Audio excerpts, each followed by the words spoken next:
नमस्कार, मैं राकेश वर्मा आप सभी का स्वागत करता हूं आपके अपने परिवार एसएन गुरुकुल पर।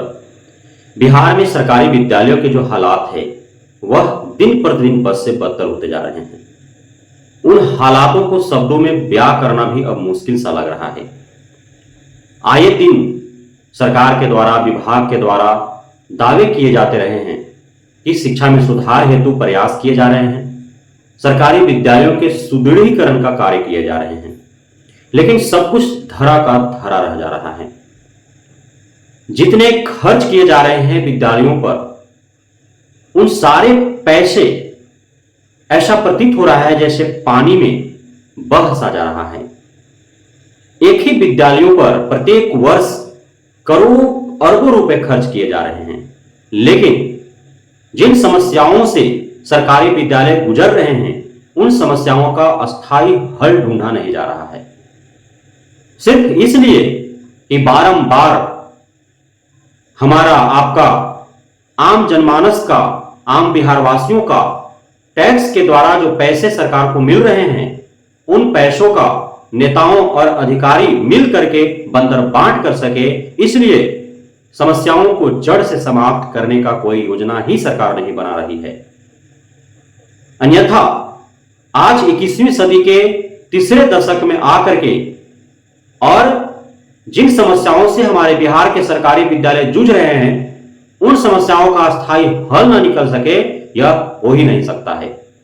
लेकिन सच्चाई यह है कि न तो विभाग चाहती है और न ही सरकार चाहती है कि बिहार के सरकारी विद्यालयों का हालात अस्थायी रूप से सुधर सके।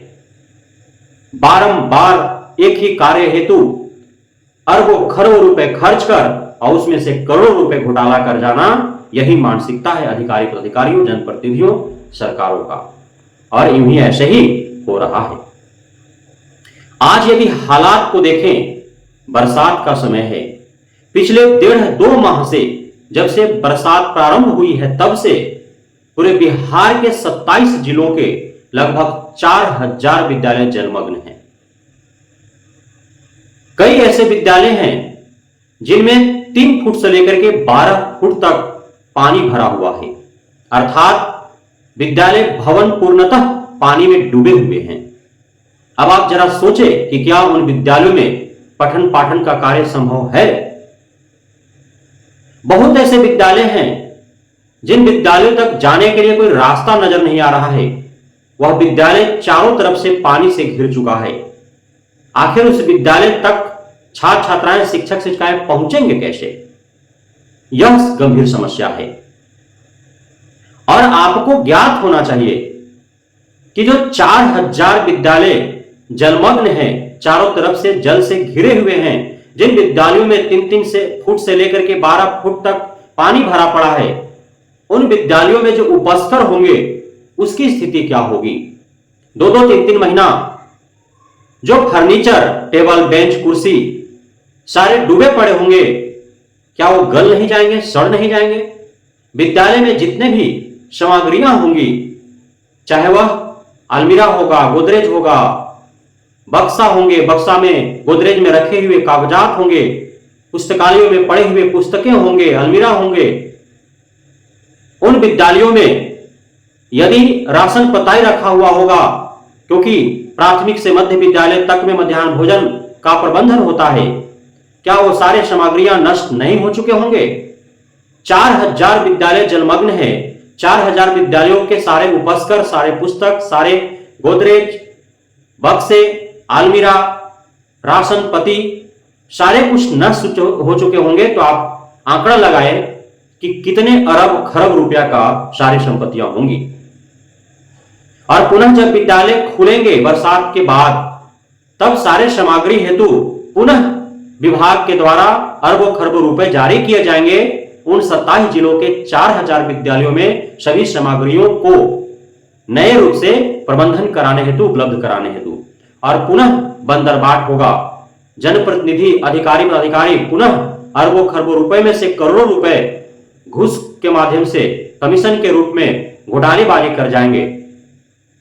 इसीलिए अस्थायी रूप से इसका हल नहीं निकाला जा रहा है।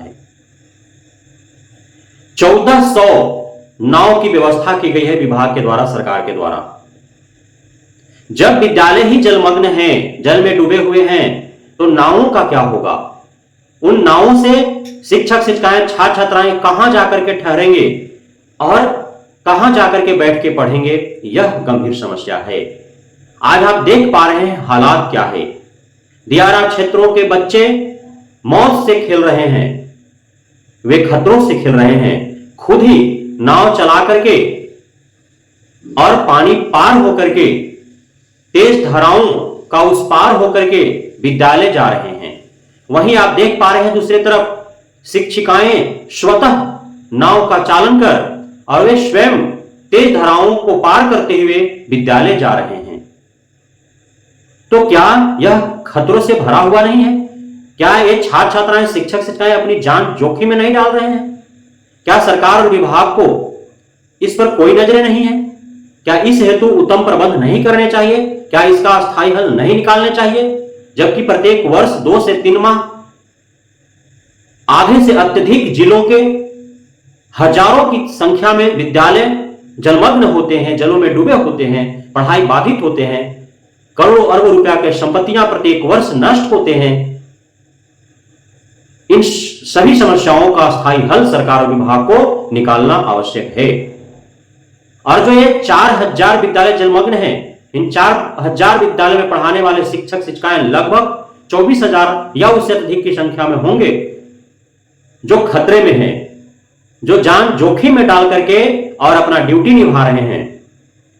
चूंकि इनको अटेंडेंस बनाने हैं, ड्यूटी करने हैं, वेतन पाने हैं, इसलिए इन्हें जाना पड़ रहा है, चाहे जिस भी तरह मशक्कत करके ये जा रहे हैं, जान जोखिम में डाल करके, मूल खतरा लेकर के।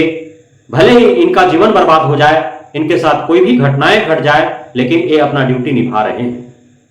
वहीं इन 4000 विद्यालय में पढ़ने वाले लगभग 14 से 15 लाख छात्र छात्राएं भी मौत से खेल करके, खतरों से खेल करके, समस्याओं से जूझ करके, लड़ करके और विद्यालय आवागमन कर रहे हैं।